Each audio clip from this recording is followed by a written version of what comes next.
Hello students, today we are going to read the third lesson of DAV class 6 English literature textbook,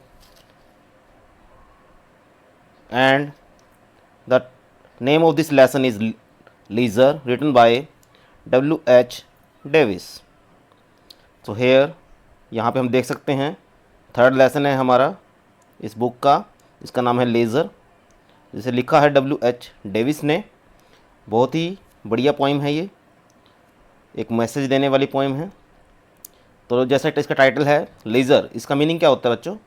इसका meaning होता है जब हम free time हो जाता है, मतलब फ्री मीन्स जब हम फ्री हो जाते हैं अपने सभी कोर्स से, यानी कि मेंटली फिजिकली कोई भी हमें काम अब नहीं है हमारे पास अभी, बिल्कुल लीज़र मतलब आनंद के उसमें माहौल में है, बिल्कुल फ्री हैं हम कुछ भी करने के लिए अपने मनपसंद काम को, उस टाइम को लीज़र बोलते हैं। तो देखते हैं इसमें क्या है। तो सबसे पहले इसमें कुछ प्री रीडिंग टास्क दिया हुआ है, इसके हम डिस्कस करते हैं इसके बारे में। इसमें कुछ क्वेश्चंस दिए हुए हैं, फर्स्ट क्वेश्चन को हम रीड करते हैं, देखते हैं। पूछा हुआ है what do you do in your free time. तो जैसे मैंने बोला था टाइटल है इसका लीज़र, तो उससे रिलेटेड ही क्वेश्चन है यहाँ पे कि आप अपने फ्री टाइम में क्या करना चाहते हो या क्या करते हो।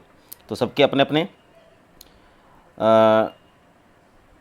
फेवरेट पास टाइम होंगे कि हम उसमें क्या करते हैं, तो वो लिखने हैं यहाँ पे। सेकंड है list 5 things that you want to do but can not do because of lack of time. तो हमने यहाँ पे 5 थिंग्स की लिस्ट बनानी है, काम बताने हैं जिनको हम करना तो चाहते हैं लेकिन लैक ऑफ टाइम की वजह से, कम टाइम की वजह से कर नहीं पाते। तो इन 5 जो लाइंस हमें हमारी इसमें हमने लिखनी है। तो कुछ भी काम हो सकते हैं जो हमारे फेवरेट हैं, करना चाहते हैं लेकिन टाइम की कमी की वजह से कर नहीं पाते। नेक्स्ट है third, do you enjoy the fast and hectic life of a metro city और the slow and peaceful village life for far away from a city. तो इसमें पूछा गया है क्या आप मेट्रो सिटी के शहरी लाइफ के, बड़े शहर की लाइफ की हैक्टिव और फास्ट लाइफ को एंजॉय करना चाहते हो, या फिर किसी गांव की पीसफुल लाइफ को जो शहर से बहुत दूर है।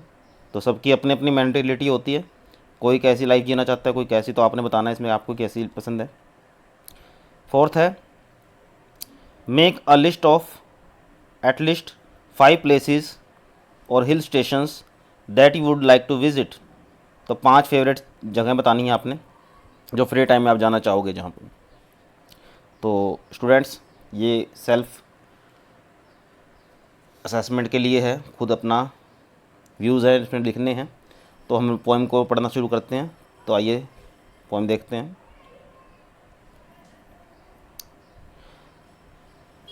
What is this life if full of care we have no time to stand and stare.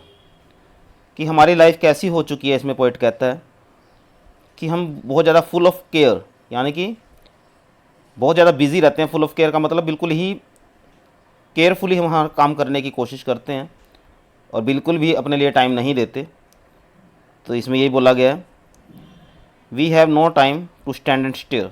हमारे पास बिल्कुल भी टाइम नहीं है कि हम खड़े हों और किसी चीज़ को देख सकें, महसूस कर सकें, फील कर सकें। स्टेयर का मतलब एकटक देखना।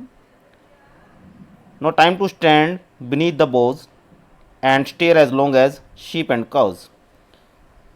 इन 2 लाइन का मीनिंग है हमारे पास इतना भी टाइम नहीं है, इतने बिजी हो चुके हैं कि हम बोझ होती हैं शाखाएं, पेड़ की शाखाएं, डालियां, उनके नीचे खड़े होकर कुछ देख सकें। क्या देख सकें? शीप और काउज़, भेड़ों को, गायों को चरते हुए, उनकी मतलब नेचर की ब्यूटी को, एनिमल्स की ब्यूटी को देख सकें। इतना भी टाइम हमारे पास नहीं है because of lack of time. No time to see when woods we pass where squirrel hide their nuts in grass. इसमें पॉइंट कहता है हमारे पास इतना भी टाइम नहीं है व्हेन वुड वी पास, कि जिन वुड से यानी कि जंगलों से हम पास करते हैं, गुजरते हैं, इन पेड़ों के पास से गुजरते हैं और हम नोटिस कर सकें, देख सकें कि कहाँ पे उनमें जो गिलहरियाँ वहाँ पे खेल रही हैं, उन्होंने नट्स को, यानी कि जो नट्स हैं, मूंगफलियाँ वगैरह हैं या जो भी अलग अलग तरह के पेड़ों के नट्स हैं, उन्होंने वहाँ से उठा लिए हैं और कहाँ पे ग्रास में छुपाए हैं, इस चीज़ को देख सकें, नोटिस कर सकें, इतना भी हमारे पास टाइम नहीं है। यानी कि ब्यूटी की जो नेचुरल एक्टिविटीज़ हैं उनमें जो एन्जॉयमेंट है उसको महसूस करने का हमारे पास टाइम नहीं है। नेक्स्ट कहता है no time to see in broad daylight streams full of stars like skies at night. Here the poet says no time to see, हमारे पास इतना भी टाइम नहीं है कि हम ब्रॉड डे लाइट यानी कि दिन की उजाले में, दिन के तेज उजाले में देख सकें स्ट्रीम्स को, नदियों की धाराओं को। स्ट्रीम्स होती हैं नदियों की धाराएं, छोटी धाराएं जो फुल ऑफ स्टार्स, बिल्कुल स्टार्स की तरह चमक रही हैं, तारों की तरह चमक रही हैं, उन तारों की तरह लाइक स्काइज एट नाइट, जो रात में स्काइज में चमकते हैं, चमचम करते हैं, वैसी धाराएं दिन में हम देख नहीं पाते। यानी कि कहने का मतलब उनको देख के नज़रअंदाज कर देते हैं, उनमें जो इन्जॉय है उनको फील नहीं कर पाते। No time to turn at beauty's glance and watch her feet how they can dance. इसमें पोइट कहता है हमारे पास इतना टाइम नहीं है कि जो ब्यूटी है नेचर की और जो उसकी ग्लैंस है, नज़र है, उस पर नज़र नहीं डाल पाते, इतना टाइम नहीं है हमारे पास। और हर का मतलब यहाँ पे ब्यूटी को ही, नेचर की ब्यूटी को बोला गया है। उस ब्यूटी के पैर को मतलब नोटिस नहीं कर पाते और उनको नाचते हुए नहीं देख पाते। कहने का मतलब क्या है, पैर देखना, डांस देखना, इसका मतलब क्या है कि जो प्रकृति है वो अपने, मतलब कि ऐसा लगता है जब अपने फुल ब्लूम पे होती है, जो ग्रीनरी चारों तरफ छा जाती है, स्प्रिंग का मौसम आ जाता है, फ्लावर्स ब्लूम करने से कर देते हैं, इतना सारा ब्यूटीफुल मौसम जो है मूवमेंट करता रहता है, लेकिन हम उसमें इन्जॉयमेंट को देख नहीं पाते, फील नहीं कर पाते। तो कहने का मतलब यहाँ पे है कि ब्यूटी चल रही होती है नेचर की, उसकी फीट को, उसकी डांस को हम महसूस नहीं कर पाते, हमारे पास इतना टाइम नहीं होता। No time to wait till her mouth can enrich that smile her eyes began. Here poet says हमारे पास इतना टाइम नहीं है कि वेट कर सकें, इंतज़ार कर सकें, टिल हर माउथ, यहाँ पे हर फिर से पर्सोनिफिकेशन किया हुआ है, मानवीयकरण नेचर का, ब्यूटी का, कि हम उसकी ब्यूटी को महसूस नहीं कर पाते। और इतना टाइम नहीं है कि वेट कर सकें किस चीज़ का, कि उसका जो मुंह है वो एनरिच करे, यानी कि बढ़ाए किसको, that smiles her eyes begin, जो स्माइल उसकी आँखों ने शुरू की है, यानी कि आँखों में जो उसकी स्माइल शुरू हुई है उसके मुंह तक आए, इतनी देर तक हम वेट नहीं कर पाते, यानी कि चल पड़ते हैं वहाँ से। कहने का मतलब क्या है कि जो नेचर की ब्यूटी है उसके फुल लेवल तक आने तक हम रुक नहीं पाते, यानी कि हम इंतज़ार ही नहीं करते कि ब्यूटी जो है नेचर की वो और ज़्यादा बढ़े, और ज़्यादा हम उसमें खोजें, और ज़्यादा डिस्कवर करें, एक्सप्लोर करें ब्यूटी को, नेचर में जाएं।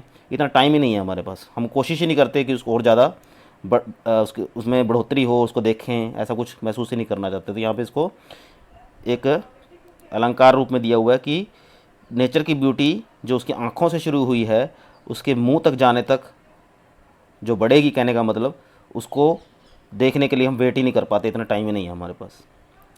अ poor life that if we full of care we have no time to stand and stare. तो लास्ट में भी वो फर्स्ट स्टैंजे वाली लाइन हमारी शुरू कर दी गई है कि हमारी जो अब ये लाइफ है, जो हमारी हेक्टिक लाइफ है, जो फुल ऑफ केयर करने वाली लाइफ है, यानी हर टाइम काम करने वाली लाइफ है, वो बिल्कुल पुअर है, बेकार है, क्योंकि इसमें हमारे पास टाइम नहीं है कि हम रुक सकें और स्टेयर कर सकें या देख सकें ब्यूटी को, नेचर की। तो आई होप स्टूडेंट्स आपको ये अच्छे से पोएम समझ में आई होगी। इस वीडियो में इतना ही, मिलते हैं नेक्स्ट वीडियो में, तब तक के लिए गुड बाय।